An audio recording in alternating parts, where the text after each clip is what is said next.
right, want to welcome everybody back to Hidden Meanings. I have to talk a little bit low so we don't cough. Too much coughing been going on the last couple of weeks. But want to welcome you to Hidden Meanings. Ethel's coming up the aisle, blocking the view of the camera, but that's all right. And Albert will be here in just a minute. And he'll do the same thing. Okay. All right, I wanted to just show you the picture over here, which it's interesting in a way. This is in China, and you'll see it in a minute there. Can you see that? This is in China, and this is a dog that they use at the zoo in China as a surrogate mother. These are tiger cubs. No, they're What is his pup? They're going to be big kittens, but they're tiger. One of them's her pup. Yeah, they're tiger kittens. So, yeah, I don't really know. I don't think there's. I hope this is okay. I don't think there's the kind of respect dogs deserve over there, but huh? She's a farm dog. Farm dog? Yeah. Well, she'll probably be okay then. Okay, well, if you go to the next, we'll show you where we're located. No, you went too far with that one. Come back. Hidden Meanings Conference Center is at the Village Green Shopping Center, Route 9 in Forked River, and our telephone number is 609-971-0537, and we're here Sunday at 7 p.m., and then we have meditation with music Tuesday at 7 p.m., and the last Sunday of the month at 7 p.m. This is our website, and our website is www.hiddenmeanings.com, and as of today we have 1,291,746 visitors.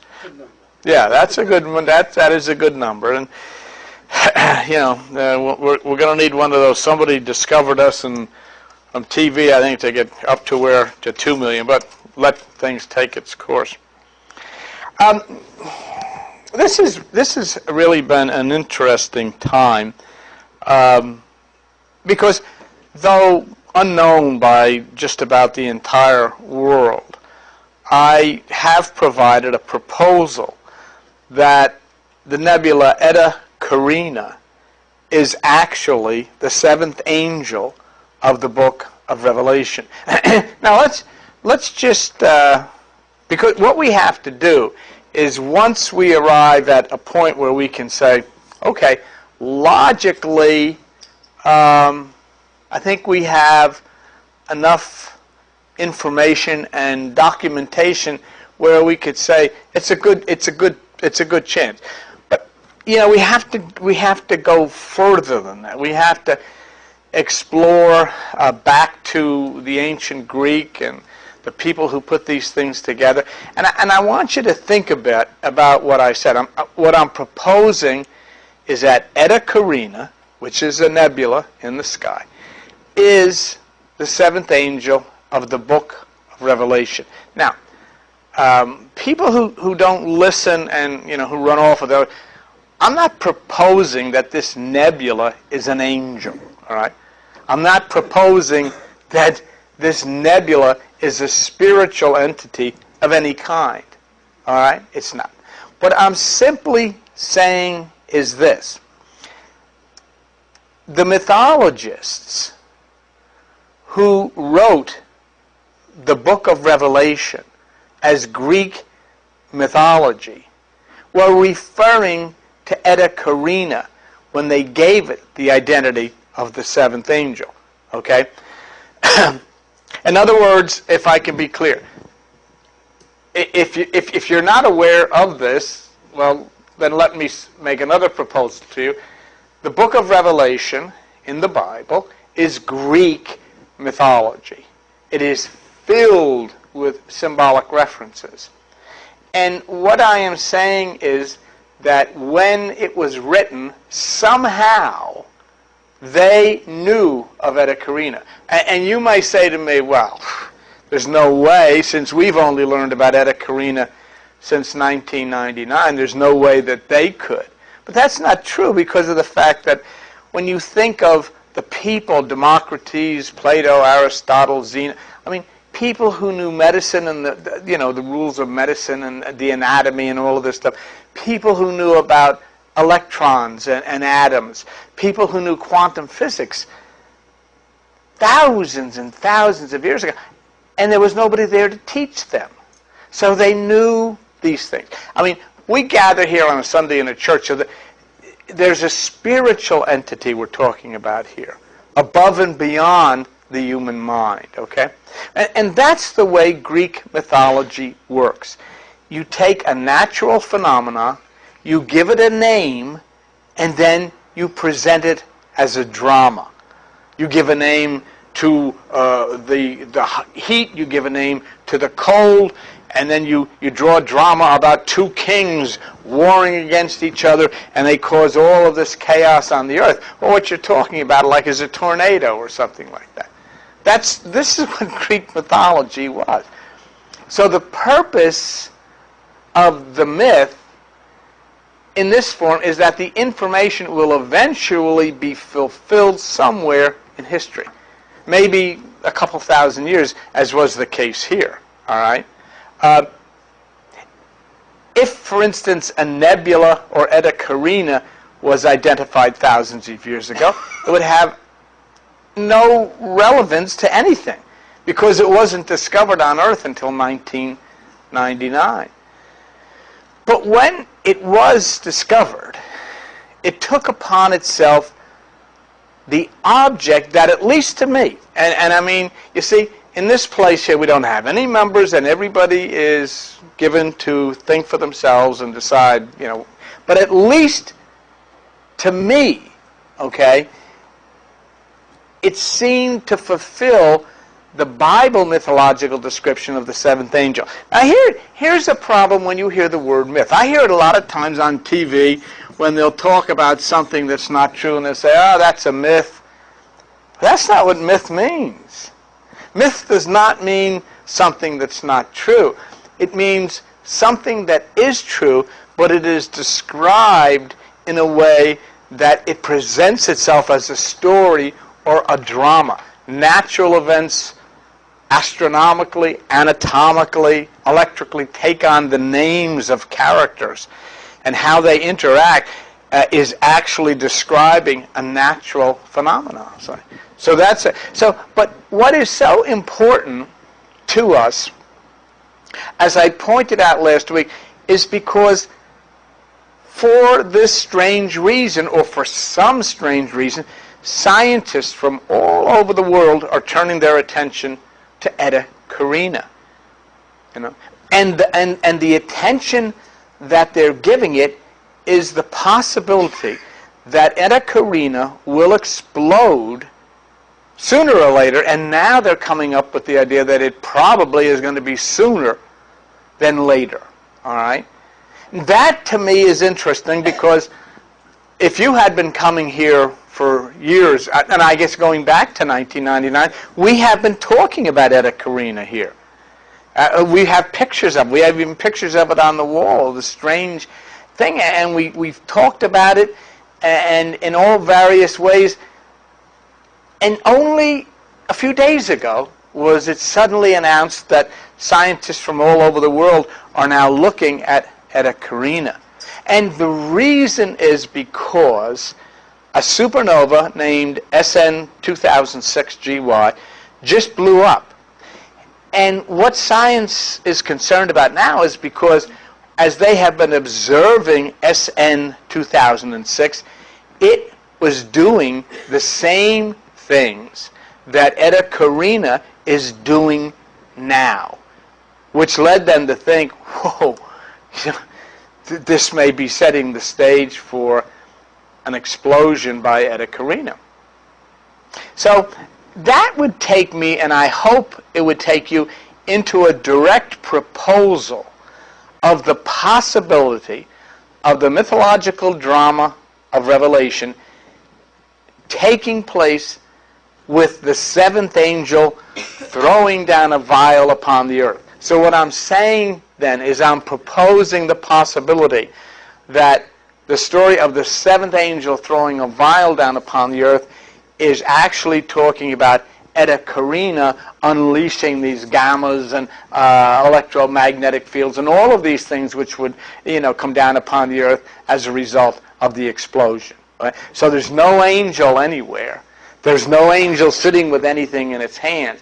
But there is this nebula that was given the name of the seventh angel, I'm proposing, because of its appearance, all right, and was given the word Eta, which is the seventh letter of the Greek alphabet. So if that explodes, I am proposing to you that that is what is meant in the book of Revelation by the seventh angel throwing down his vial, okay?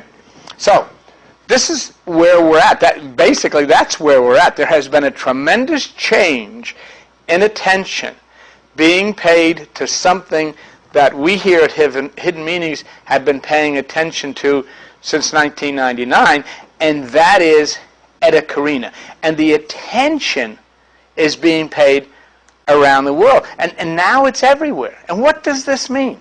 In other words, okay, let's say, for instance, it does blow. What is that myth telling us will be the result that occurs upon the earth? That gets right into your doorstep to where you wanna understand. But I'll tell you one thing, and I don't care whether you talk about the man that wrote Late Great Planet Earth or whoever writes all of these books and religious people, they have no clue. No clue whatsoever. Because they're taking Greek mythology with all of its symbols and they're literalizing it. What they basically do, and you can't do this either, they take a story of the Revelation, okay, which is totally bizarre. Something with 7 heads and 10 horns does something on the earth. Well, say, well, that's a symbol. But then the next line says, and the earth was destroyed and kings... Oh, well, that's real. And you can't do that. See, mythology doesn't work that way. It's not a news report. It's not real in the essence of what the story is about. And so when people in religion try to say, well, the destruction of the earth and all of this stuff, what they're doing is they're taking part of the story literally and part of the story symbolically. You can't do that. The word Eta, of Eta Carina, is the 7th number of the Greek alphabet. It initially meant 7. It looks like an angel, and it carries the number 7, and this is what initially drew us to Eta Carina. It does. It looks like an angel. It has great angelic wings, and this cloud of the nebula is covering the brightest star or sun or whatever you want to call it, thousands or millions of times brighter than our sun. So if Eta Carina was to suddenly disappear, this planet would be, totally engulfed, would go on fire, I guess, and everybody go blind because you couldn't look upon that. So that's where Eta. And then a second point that we covered last week, and I'm not going to go through the whole thing, just to refresh yourself. A second point, after finding it has the number 7 connected to it, after finding that it looks like an angel, I found in the Bible that the 7 angels were connected to the root of David. And the root of David would be the son of David, or David's son. Okay? Well, the first bulletin that we received in 1999 carried this information. Occasionally something happens in astronomy that is so bewildering that it makes astronomers nervous, said, and this is the astrophysicist in charge of this project, Chris David Sun. Now, couldn't his name have been anything? Could have been, Jerry Schwartz or, Tony Tarrant, anything. But it's not. His name is David Sun, and he's connected with a nebula that has a number 7 Eta attached to it and looks like an angel, and the Bible's saying it's connected to the son of David, which is David's son. And Chris Davidson, the Minnesota astrophysicist, says it's weird. We don't understand it. So those are the things that are important to me. You build evidence as you go along and say, well, gee, that strengthens quite a bit the possibility, doesn't it? Because if you take something in the sky, it has the number 7 attached to it, it looks like an angel, you take the Bible, and it talks about a 7th angel, and then the Bible talks about 7 angels connected to the son of David, and the astrophysicist of this 7th angel, Eta Carina, his name is David's son. So there it was, kind of preordained, in a different way. Preordained in that people who live in other galaxies, other planets, which they do obviously, have seen this thousands upon thousands of years before we ever did. And so there was a knowledge of this. Eta Carina has already blown up. The light hasn't reached us yet. So there are others who know what has happened here. And that's why I look at this Greek mythology very carefully. Chris Davidson went on to make another statement about Eta Carina that I just wanted to share with you that was interesting. Yes. There are about 6,000 stars in the sky visible to the naked eye, said Davidson. We understand them all, with the sole exception of Eta Carina. There is no theoretical explanation for it. Well, that, woo! See, we're trying to talk about something out of the Bible, out of mythology, in a higher realm. And this astrophysicist says about this Eta Carina, this 7th angel, there's no theoretical explanation for it. We understand every one of the visible 6,000 stars in the sky, but we don't understand this. The one they don't understand. And because of the supernova 2006 explosion last week, science has learned that Eta Carina's blast may be much sooner than they had ever thought before. In other words, the 7th angel of the book of Revelation will be casting down the vial upon the earth.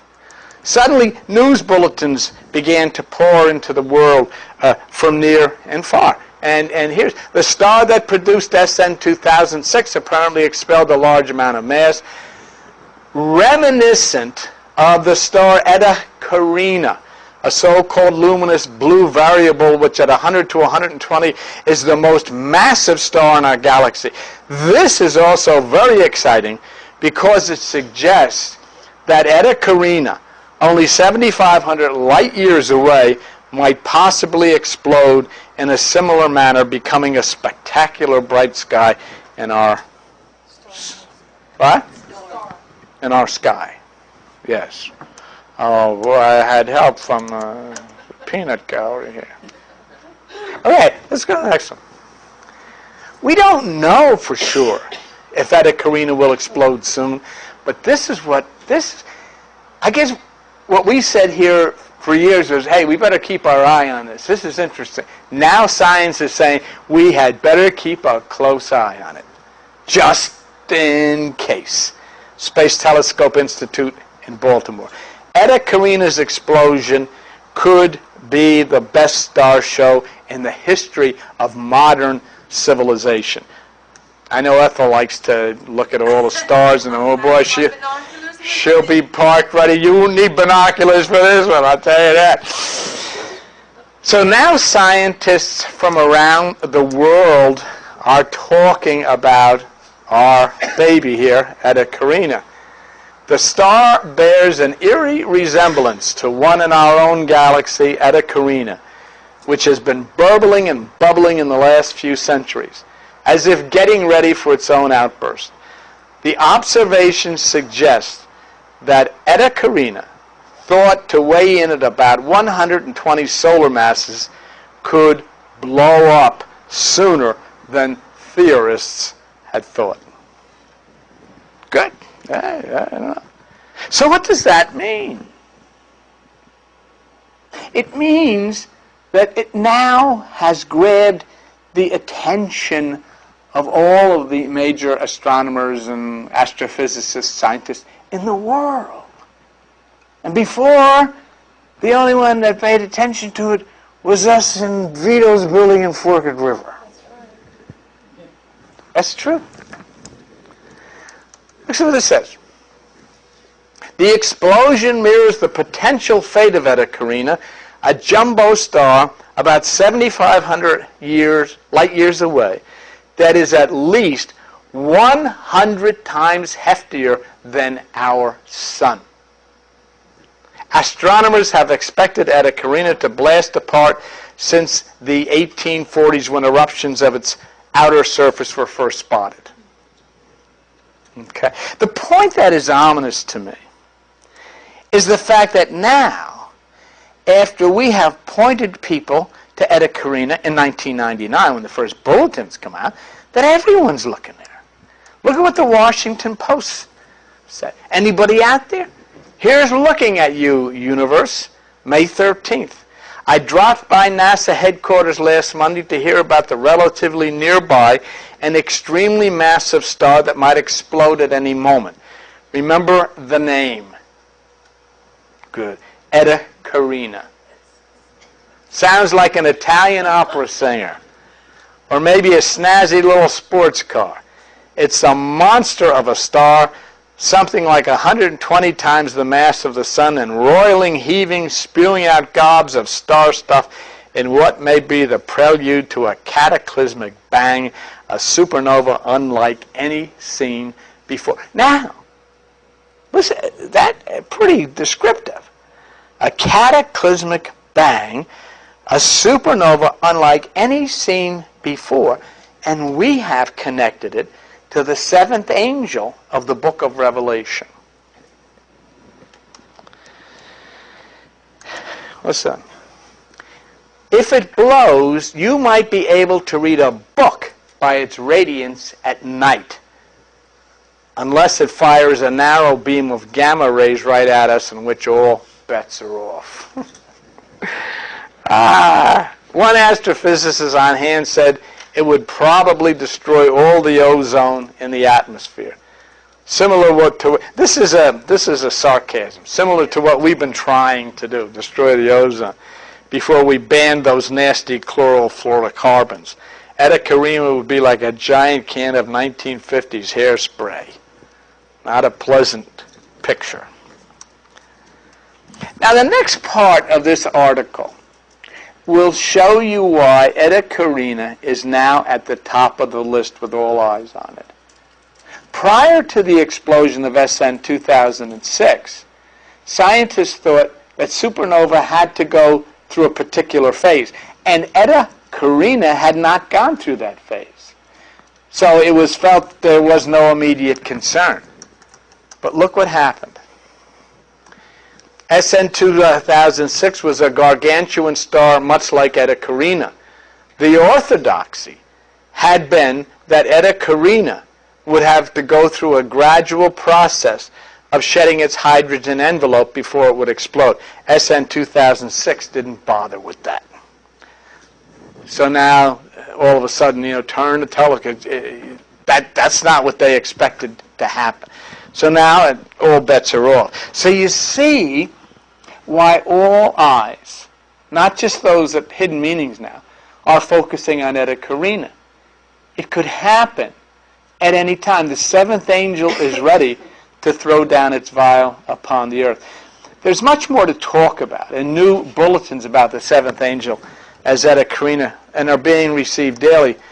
But we'll move on, and I just wanted to show you this supernova nightmare. Some astronomers would be delighted if a super bright supernova blast like the one reported this week were to occur in our own galaxy. That's where Eta Carina is.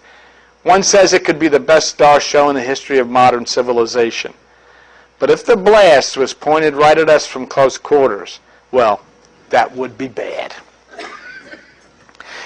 Keep in mind, as we do this, this is not an angel.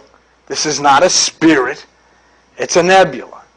But it's given the names in the book to describe it in a mythological term, so that as the eons went by, when this did come, we would be prepared to recognize it. The problem with religion, people, is that they're not prepared to recognize it because they're taking it literally. If you go into church, they're talking about somebody with wings up on a cloud somewhere with a bucket or something and dumping it. That's what they believe. Okay. So what happens when Eta Carina goes? What happens when the seventh angel pours its vial? The reports are coming in daily. Let's stop for just a second and think about Eta Carina again. The word Eta, and I pointed this out, being the seventh letter in the Greek alphabet, and originally meaning 7 at the time of Revelation, is really the prime number and the center at the book of Revelation. Now, this is what I want to show you this, and we'll go along to try to get you to take it out of the realm of a Christian Bible. All right? The number 7 does not have its symbolic meaning because of the Bible. All right? But just let me show you in the Bible, when we talk about 7, that the number is given to call our attention to something special. 1:4, John to the 7 churches and from the 7 spirits. Revelation 1:12, I saw 7 golden candlesticks. 1:16, he had in his right hand 7 stars. 3:3, he that has the 7 spirits of God. 4:4, there were 7 lamps of fire. 5:1, a book sealed with 7 seals. 5:6, the lamb as it had been slain, having 7 horns and 7 eyes. And the next one is 8:2, 7 angels which stood before God. So you see, this number here is not a real number. It is being used as a symbolic of something from a higher dimension, something extremely special, something to focus on. Go to the next one. 8:1, to them were given 7 trumpets. 10:3, 7 thunders uttered their voices. 10:7, in the days of the voice of the 7th angel. 11:13, in the earthquake were slain 7,000 men. 12:3, red dragon having 7 heads and 10 horns and 7 crowns upon his heads. 15:1, 7 angels having the 7 last plagues. And we're not done. There. 15:6, 7 golden vials full of the wrath of God. 17, the woman sitting upon a scarlet-colored beast having 7 heads and 10 horns. The 7 heads are 7 mountains. And there are 7 kings. So the number 7 is an extremely dynamic number in the book of Revelation, and I've just showed you this. Because it's saying something other than 1, 2, 3, 4, 5, 6, 7. It's taken on a symbolic meaning. And that's what's fascinating in Eta Carina. Because especially now, when we have all of this information from science, that Eta Carina is going to blow. And Eta Carina is going to affect you in one way or the other, and it's going to affect this Earth. And it's not from any religious source or spiritual source. It's from the top astrophysicists and scientists and astronomers in the world. And of course, nobody wants to panic anybody, but if you knew that this thing was aiming a gamma at the, it would be a good time to panic. Why not? I mean, but where are you going to go? Could we get a train? Where are you going to go? Okay? But Eta then takes on a more important fact of its existence, if you can see what I mean, because we have so many references to the number 7 in the book of Revelation, as I have just shown you, and now we come along with this nebula, which has got the world's attention very ominously, and carries with it the number 7, Eta, and looks like an angel. Now, let us look for a moment, and this is, I think you'll find fun and interesting at the same time. Let us look for a moment at why the number 7 became so important to the writers in ancient Greek mythology, and then how it was handed down throughout history to the rest of us. But it found its way in the Bible. Now, you'll find Christian people especially, this is the Word of God, and, it's Christian and all this stuff. And it's not. Okay? It is, and I'm going to show you about number 7, carries itself throughout the entire world. I'm going to show you reasons why writers focus on 7 to indicate something very special. Let's look at science first.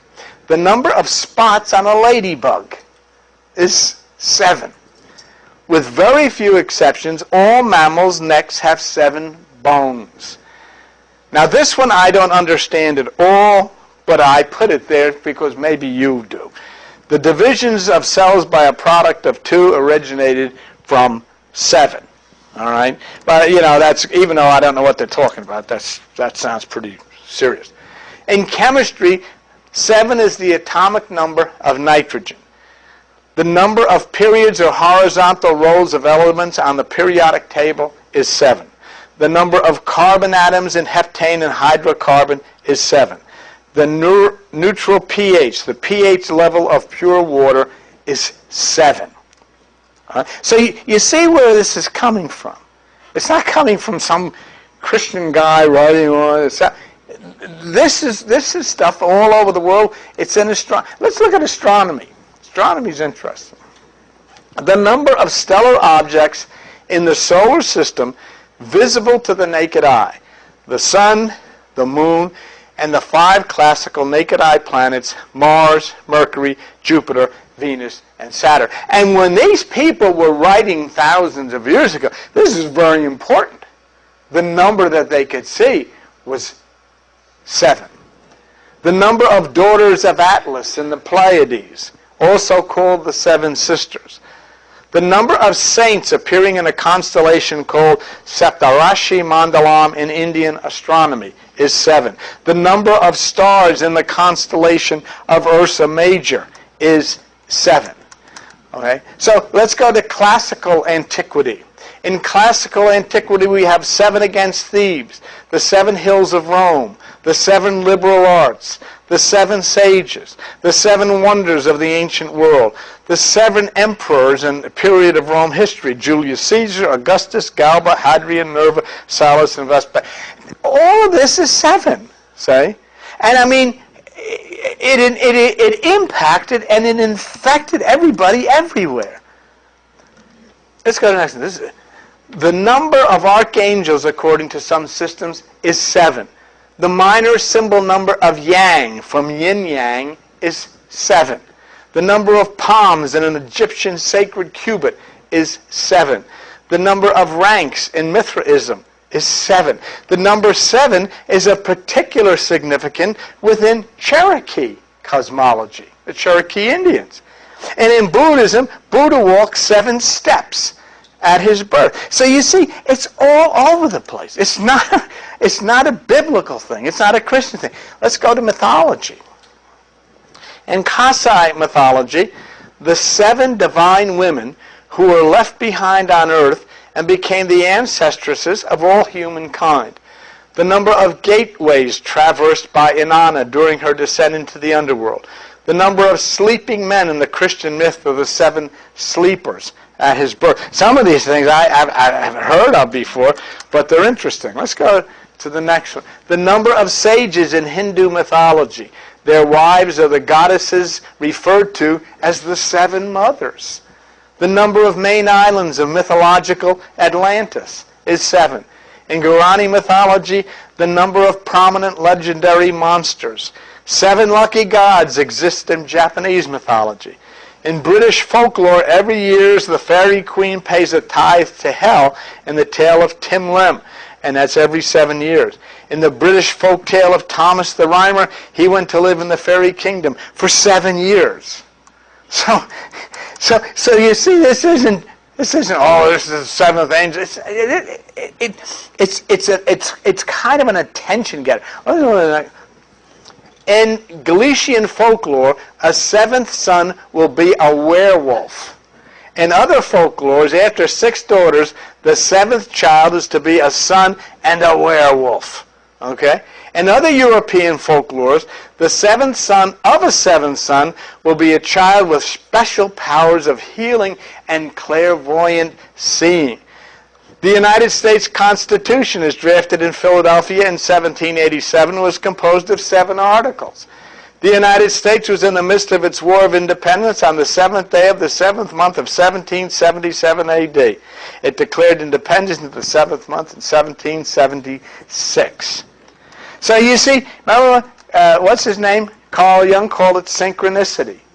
But it's into everything. So it's not that we look at the Bible, 7. Let's have the next one. Washington, D.C. was situated exactly on the 77th longitude. Flight 77 was used by Islamic fundamentalists to attack the Pentagon on September 11th. Islamic militants bombed the London subway on the 7th day of the 7th month of 2005, which adds up to 7. The number of days in a week. The number of ages of man into which William Shakespeare divided a lifetime is 7. The number of seas, figuratively, is 7. The number of colors of the rainbow. The asteroid 7 Iris is named after the rainbow goddess Iris. The number of chakras is 7. So everything is 7. Why all of this? Because so many of you, watch this, you can't get out of the Bible to read anything else, and you think this is the only place it exists. See? And it's important for me to show you. The importance is for you to understand that the biblical use of 7 is not literal. It is not original. It is natural. It's an astronomical and anatomical phenomenon.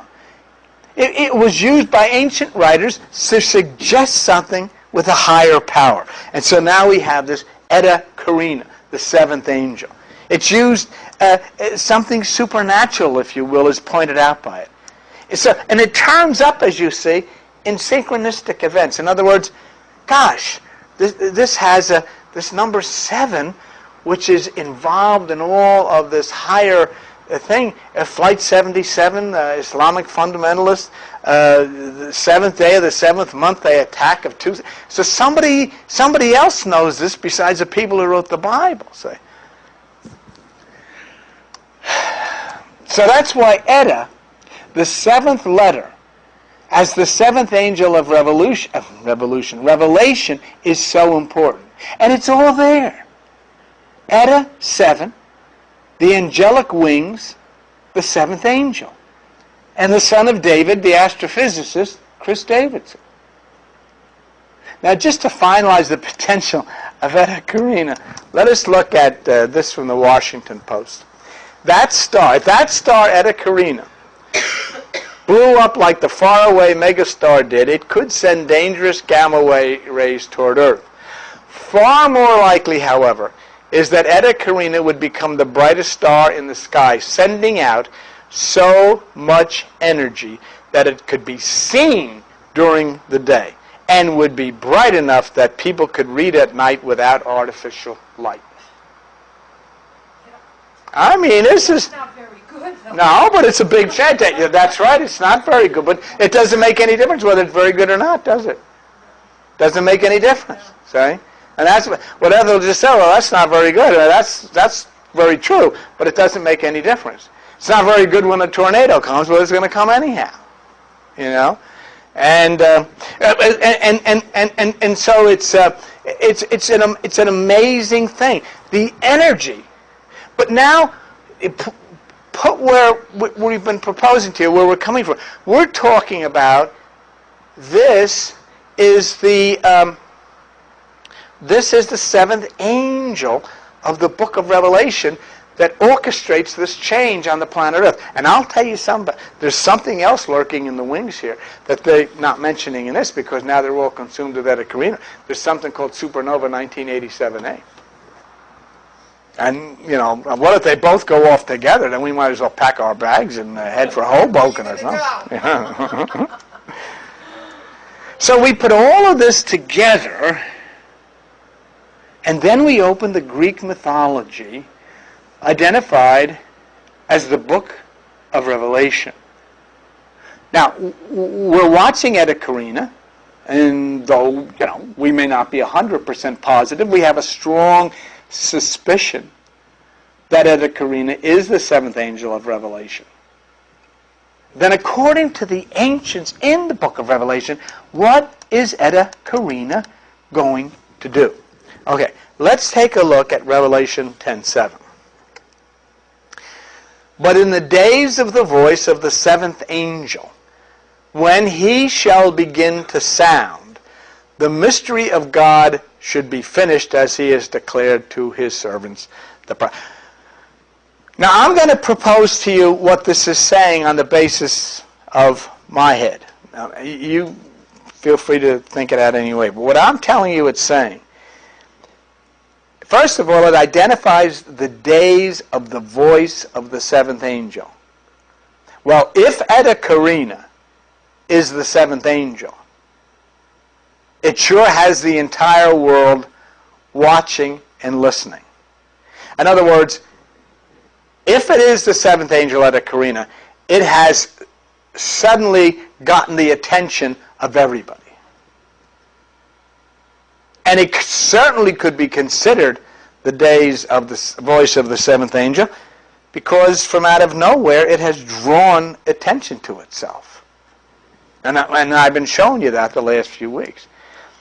And at that point, the Scripture is saying a great mystery will be revealed. In other words, there will be a change. Now, there will be an understanding. Whether it's DNA and decoding the DNA, that's one thing. Or the understanding of the entire realm of life as it exists within the cosmos. Now, you see that mystery of God. Don't worry about that word. It's an English word. There is no such thing. Okay? There is no such thing. Now people will go freaking and running and grabbing their stones and all this stuff and go crazy. God is derived from the word good. Okay? God is good with an O missing. Okay? And the word devil is simply the word evil with a D in front of it. So we could just as soon say the mystery of good should be finished. What is good as opposed to what is evil? Okay? When we look around, and it continues right up to today. 7 American soldiers were killed today, lost their lives. And the horror, you talk about the assault on the innocent, the horror of that place where so much property has been destroyed, lives have been destroyed, men, women, and children killed by the hundreds of thousands, all for pride of people refusing to sit down and talk and all of this stuff. It's a horrendous evil. And so then when this begins to sound, the mystery of good shall be finished. And in other words, something has to stop this type of carrying on. Something has to stop this nature which actually raises flags and sings songs after you kill hundreds of thousands of innocent people. So that word God is really the word good but it is a suggestion of a higher mind power. All right? It's a suggestion of a higher mind power that thinks and understands far above the realms that we understand. It's like a Democritus talking thousands of years ago about electrons and how they operate within an atom. Nobody's supposed to know that thousands of... How in God's name? How would he know such a thing? But his mind was so much higher, whoever he was.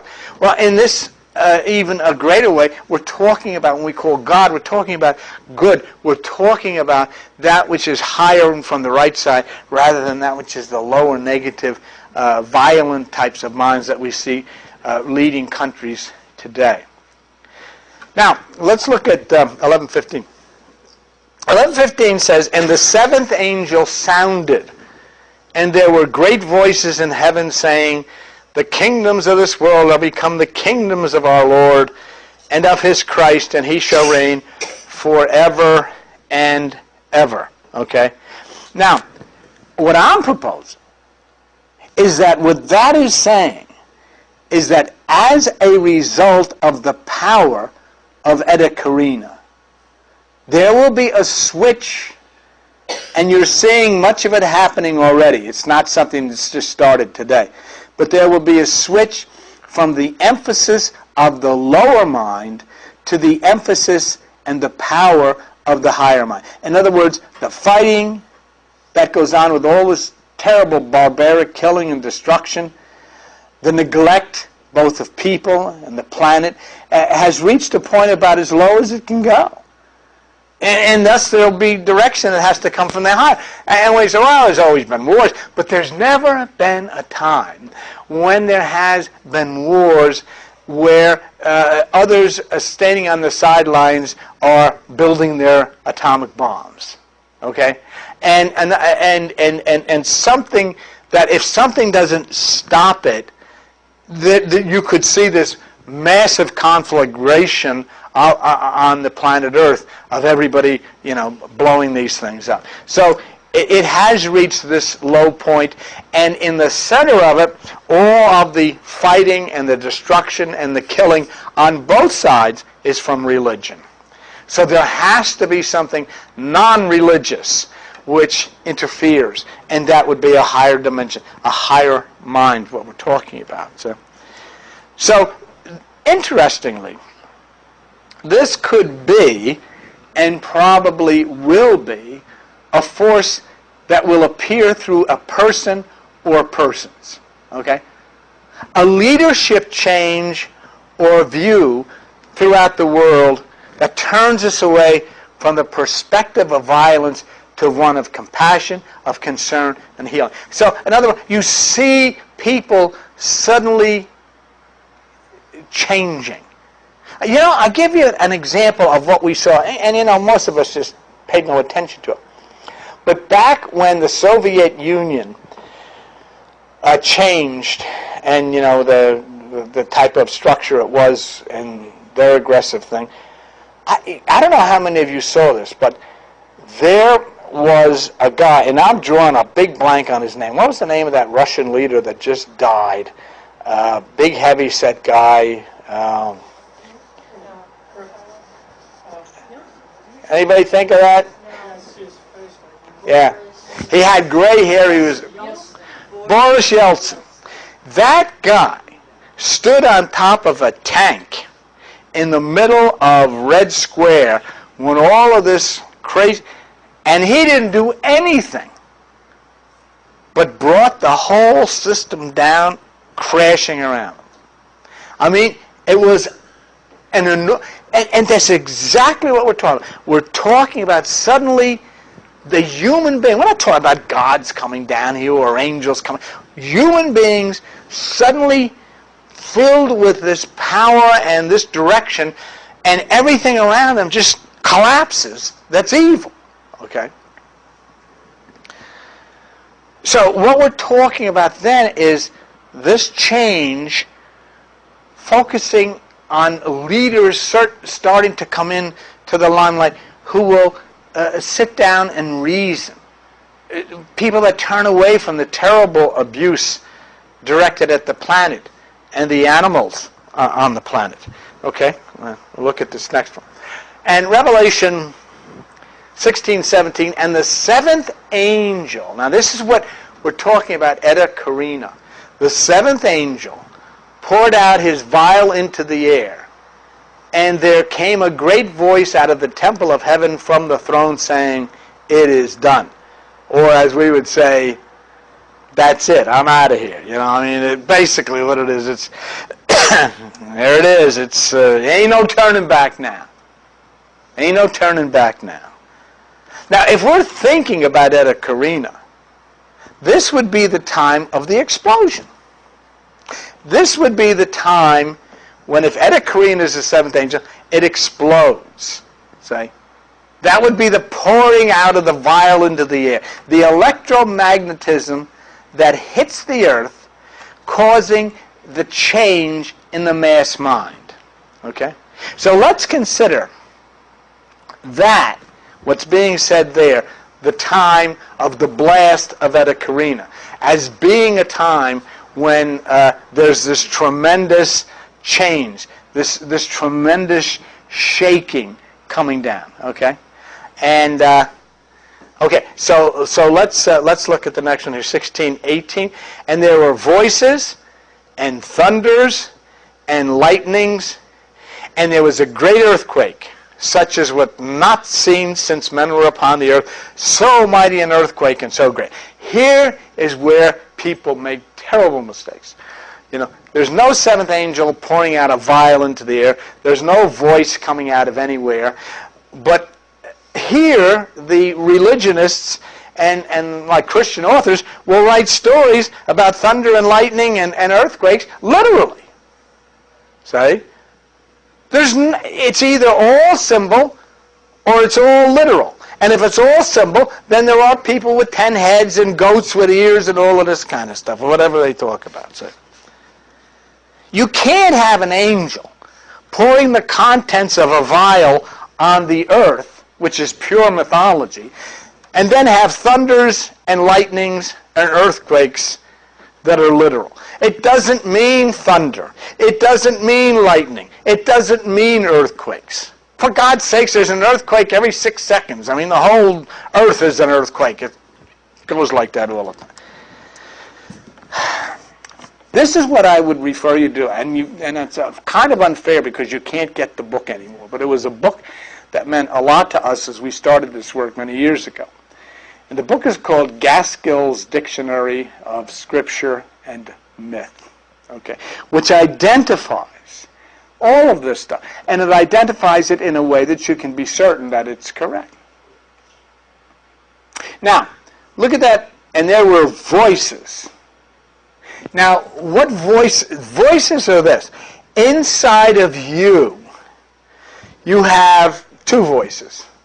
You have a voice that's telling you to do something that's going to get you in trouble, but it's fun, or I can make money doing it.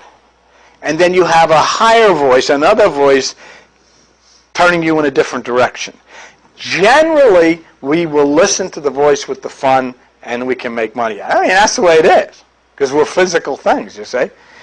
But that voice, where it says, so in other words, what's being said here is when Eta Carina blows, what is going to come down on the earth is actually a change in the way people think. Many people, there will be those who will refute it and will go to their death refuting it, but it's going to be people who are going to be open to this higher voice within them.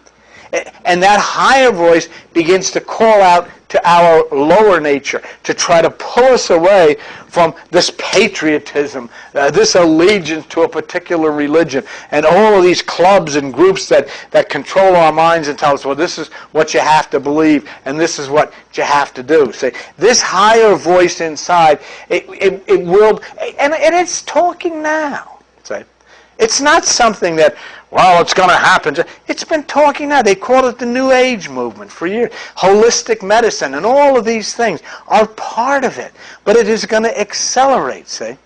In other words, people start to have second thoughts about what they had previously believed was gospel, or they couldn't dare not believe what they were told. We've seen things spawned in holistic medicine and new ways of eating and taking care of yourself and all of these things which are part of that change. And this mind change will begin to overwhelm more and more people. People who are so concerned with the wars, with the destruction. Look what's being told to people. They don't connect it with the voice here. They don't connect it with the higher voice because it comes through a politician like Al Gore or something. But here's a voice that suddenly did something that nobody else could do. He made people aware that depositing all of this junk into the atmosphere is having serious consequences. And then the big fight starts. Oh, no, this is a bunch of baloney because we know that global warming is cyclical. Look at back here. It was cold. Here it was warm. Here it was cold. Certainly it's cyclical. Everybody knows that. That's not the point. The point was when it was warm back here, you didn't have industry pouring the amount of pollutants in, and so the global warming gave way to the global cooling. But now when global warming, that cycle comes, we're pouring and pouring and pouring all of this stuff into the atmosphere, which is accelerating the extent of the global warming and making it much worse than it normally should be. See? And so you have a man that comes out, makes this movie, and is telling everybody about this. And a lot of people are taking it to heart, but just as many people can't even stand to listen to him talk about it, not because he's not right, but because he's Al Gore, a politician. Democrat, So that's what we're talking about. We're talking about voices. We're talking about those who come into leadership roles and who change the direction of the violence and the hate and the destruction. Now, thunder is and lightning. Thunder, and this is another thing connected to the global war. Thunder is where people begin to fear nature. They begin to realize that there is something much more powerful than their corporate structure or their religion. And this is where it comes from. I wanted to say something, but I didn't want to get anything specific. But let me put it this way. One time, John and I were out on a fair, and somebody had a heart attack, and the first aid squad came and everything, and looks like the minister got up and gave a prayer for the guy, and after that, the disc jockey got up and said, "Hey, he's doing better. Let's have a round of applause for the minister whose prayer, What about the guy that was pumping his chest and blowing in his mouth? What about the EMTs and the nurses and the doctors? We can't deal with reality. We just cannot deal with it. See? And so people tremble at the fear of nature. And that's what's going to happen here with these thunders. People are going to start being aware. That's what global warming is all about. Global warming is all about the idea of people becoming aware, hey, you can't mess with this any old doggone way that you want to. If you would like information about hidden meanings, please call our answering service at area code 609-971-0537. and we would be happy to mail the information to you. The center is located at the Village Green Shopping Center, Route 9, Forkett River, exit 74 of the Garden State Park. Information, please call our answering service at area code 609-971-0537.